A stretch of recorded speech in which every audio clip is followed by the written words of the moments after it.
अस्सलाम वालेकुम नाज़रीन, आवाज़ न्यूज़ सां गॾु आऊं आहियां बिशारत सुमरो। हलंदासीं हेडलाइंस पर।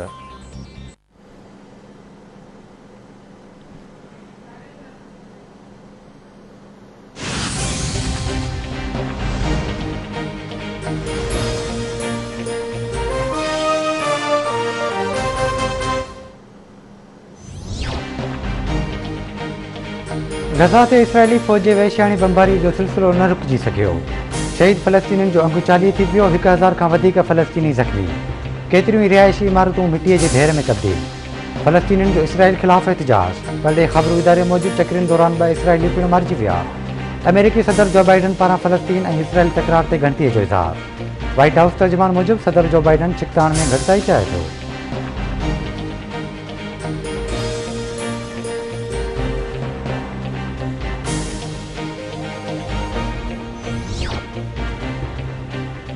वज़ीर आज़म इमरान ख़ान पारां फ़लस्तीनी अवाम सां एके जो इज़हार।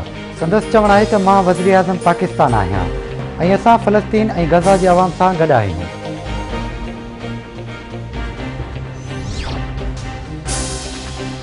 नेब तरफ़ां शहबाज़ शरीफ़ जो नालो ECL में विझण लाइ ख़त घरू वज़ारत खे मिलण खां पोइ काबीना जे ECL कमेटी जो इजलास मुतलब कयो वियो। इजलास में शहबाज़ शरीफ़ जो नालो ECL में विझण जो फ़ैसिलो करण जो इम्कान।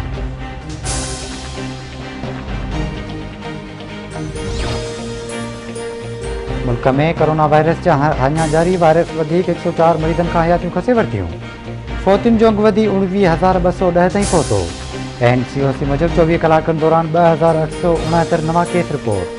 मुतासिरनि जो अंगु वधी 8,67,426 थी वियो। NCOC मूजिबि 24 कलाकनि में कंहिं बि कोरोना मरीज़ जी हालत ॻणिजी जोगी न थी। वफ़ाक़ी हुकूमत 30 साल ऐं उन खां वधीक उमिरि जे माण्हुनि जे लाइ कोरोना वैक्सीनेशन जो अमल शुरू करण जो ऐलान करे छॾियो। वफ़ाक़ी वज़ीर असद उमर जो चवणु आहे त 16 मई खां वैक्सीनेशन जो अमल शुरू कयो वेंदो।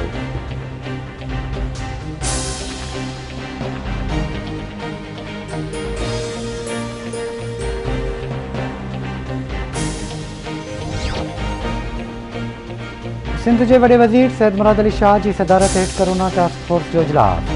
समूरे सूबे में कोरोना वैक्सीनेशन सेंटर ईद ॾींहुं बि खुलियल रखण जी ऐलान। वॾे वज़ीर जो चवणु आहे त सॼे सूबे में जिते बि वैक्सीनेशन यूनिट्स आहिनि ईद ते खुलियल रहंदा। ईद खां पोइ समूरनि डिविज़नल हेडक्वार्टर्स में वैक्सीनेशन क़ाइमु थियणु घुरिजनि।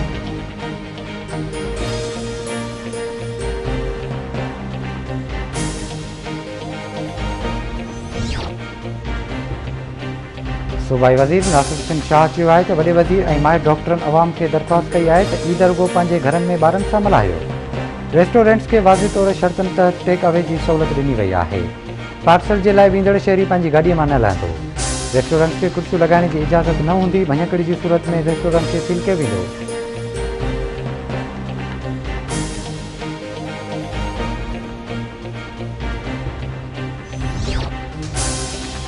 PP चेयरमैन बिलावल भुट्टो ज़रदारी जी इमरान ख़ान ते छिती तनक़ीद। संदसि चवणु आहे त फ़ोन ते हेलो हेलो करण वारे ड्रामे सां मुल्क में महांगाई सां आयल सुनामी जी तबाही ख़तमु न थी सघंदी। करप्शन ख़िलाफ़ इमरान ख़ान जी मुहिम हक़ीक़त में क़ौम सां थींदड़ अहिड़ो फ्रॉड आहे जंहिं मुल्क जे रोशन मुस्तक़बिल ते बि सवाल निशान लॻाए छॾियो आहे। इमरान ख़ान जे इत्साह वारे नारे जो पोल पधिरो थियो।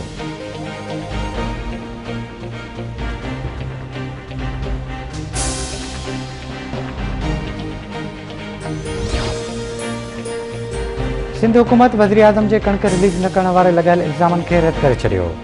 ज़रायत वारे सूबाई वज़ीर इस्माइल राव जो चवणु आहे त सिंध हुकूमत साल 2020 में सही वक़्त ते कणक रिलीज़ कई हुई। इल्ज़ाम लॻाइण खां पहिरियों रिकॉर्ड ॾिसी वठो। सिंध हुकूमत सदाईं सेप्टेंबर, अक्टूबर या नवंबर में ई कणक रिलीज़ कंदी आहे। वज़ीर आज़म साहब, छा हाणे मुल्क फितरे मां हासिल थियल चांवर, कणक ऐं खंड सां हलंदो? जेकॾहिं जुलाई 2020 जो बहिरान सिंध हुकूमत जे करे थियो त पोइ जनवरी 2020 में कणक जो बहिरान छो पैदा थियो?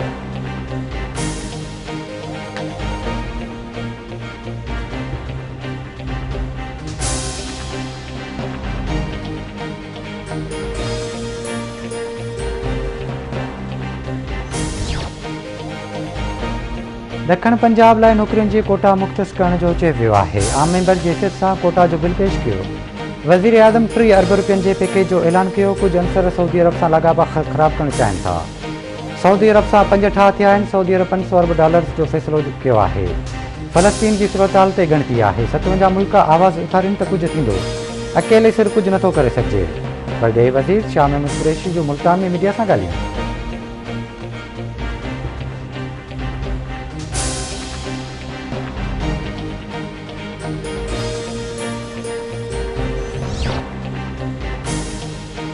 बारह मई वारे सने के 14 साल गुज़री विया। मारिजी वियल शहरनि जे वारसनि खे इंसाफ़ न मिली सघियो।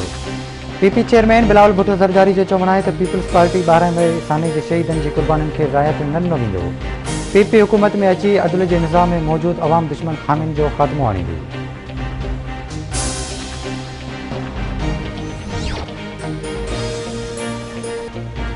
ईद उल फितर सुभाणे या जुमे ते थींदी।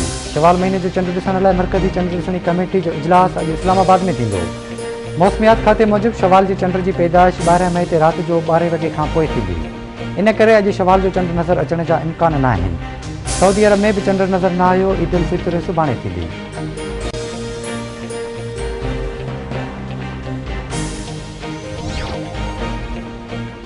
कोटड़ी कबीर लकोमी शहर ते टालपुर स्टाफ वटि कार वण सां टकराइजी वई। 2 ॼणा फोत, 2 ज़ख़्मी। फोतिन में नतीन कोहली ऐं मोहम्मद फयाज़ शामिल। ज़ख़्मियुनि खे अस्पताल मुंतक़िल कयो वियो।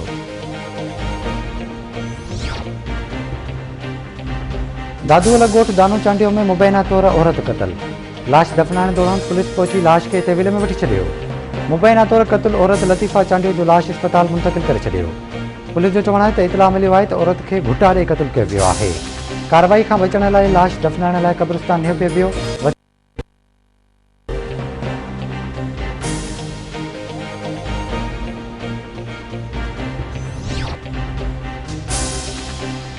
जामशोरोवासी टैक्सी ड्राइवर असदुल्ला भुर्ट मुबैना तौर अगवा। ॾुआरियुनि पारां मुगवी जे वारसनि खां 1 करोड़ रुपया भुंग तलब। ॾुआरी जो मुगवी जे वालिद खे फ़ोन भुंग न ॾियण जी सूरत में नौजवान खे क़त्ल करण जी धमकी।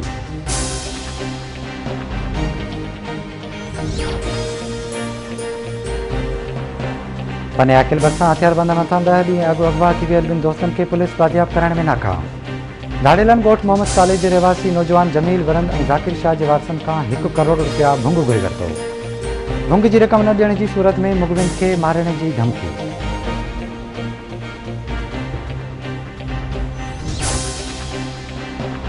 भिरा रोड वेझो बम धमाके में तबाह थियल रेलवे ट्रैक मरमत खां पोइ बहाल। 6 कलाकनि खां पोइ रेलवे ट्रैक खे बहाल कयो वियो। रेल गाॾियूं मंज़िल ॾांहुं रवानियूं। बम डिस्पोज़ल अमले मूजिबि रेलवे ट्रैक खे 1 किलोग्राम धमाकेदार मादे सां उॾायो वियो। पुलिस जो चवणु आहे त वाक़ई जी जांच कयूं पिया। जल्द जवाबदारनि खे गिरफ़्तार कयो वेंदो।